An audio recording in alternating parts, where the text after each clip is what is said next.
How can we have a system that will build in the integrity, that people will know that if this happens, then this will happen. And if this goes wrong, here's the way to fix it. Unless you have the principles and the character and the integrity to put together a viable plan for a wide variety of people, then the system is not going to last very long. A person of excellence will always possess these two things, ethics and integrity. You see, your gift will carry you where your character won't keep you. Ethics are moral standards grounded in principles that govern your beliefs and convictions. Ethics are mental attitudes based on beliefs that control your behavior. What you believe manifests how you behave.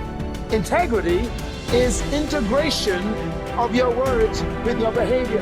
What you say and do are supposed to be consistent if you are a person of integrity.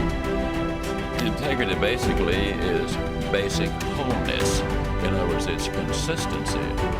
Integrity has so many benefits when you live a life of integrity, because with integrity you do the right thing. That means there's no guilt. With integrity you have nothing to fear because you have nothing to hide. True performance is revealed in your integrity and who you are, and it's something you have every day. It's not once a week, it's what you perform at every day. And that's using the ability you have in order to perform in a way that will please not only your own ego, but also by more standards, the people that you're working with and for. When you're in a leadership position, whether it's in a business or as the head of a family, honesty and integrity are not as important as money or shelter or a telephone. Honesty and integrity are infinitely more important than any of those things. They're about as important as having air and food and water. For a leader, honesty and integrity are absolutely essential to survive.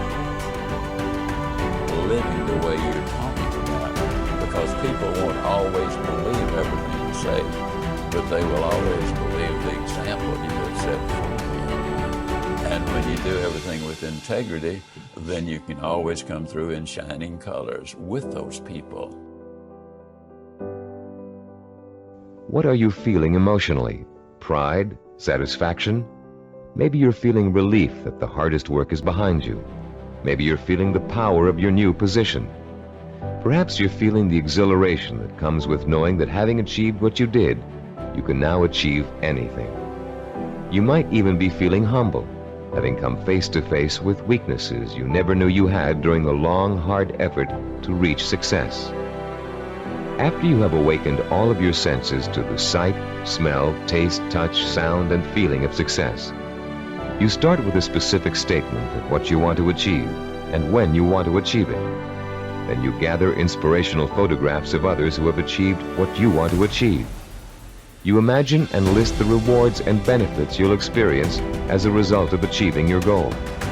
And finally, you bring these 3 steps together into an imaginary scenario rich in sight, sound, touch, taste, smell, and emotion.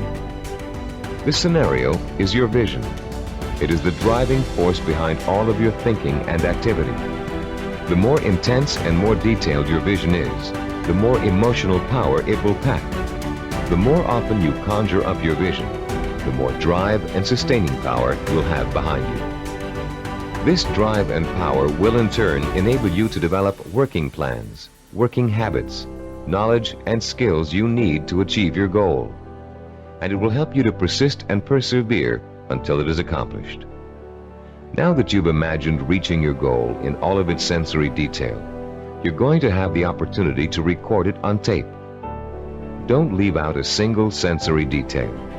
The richer your description, the more powerfully it will affect your ability to keep striving to reach your goal, day after day, week after week, month after month. Use as much enthusiasm as you can during your description. You should be enjoying yourself. After all, it's your vision of success you're describing. After you've finished recording, play back your description and listen to it carefully. Did you falter in places? Were there things you couldn't describe fully?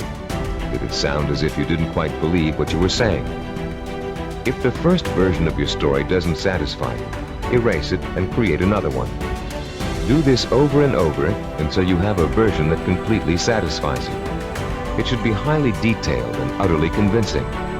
And if, along your path to achievement, you find your goal changing shape or form, just record a new version that better fits your new goal. You're now going to learn to use this recording as part of a 5-step daily plan for internalizing your vision and making it so much a part of you that it will drive you to plan, to work, to achieve, to persist.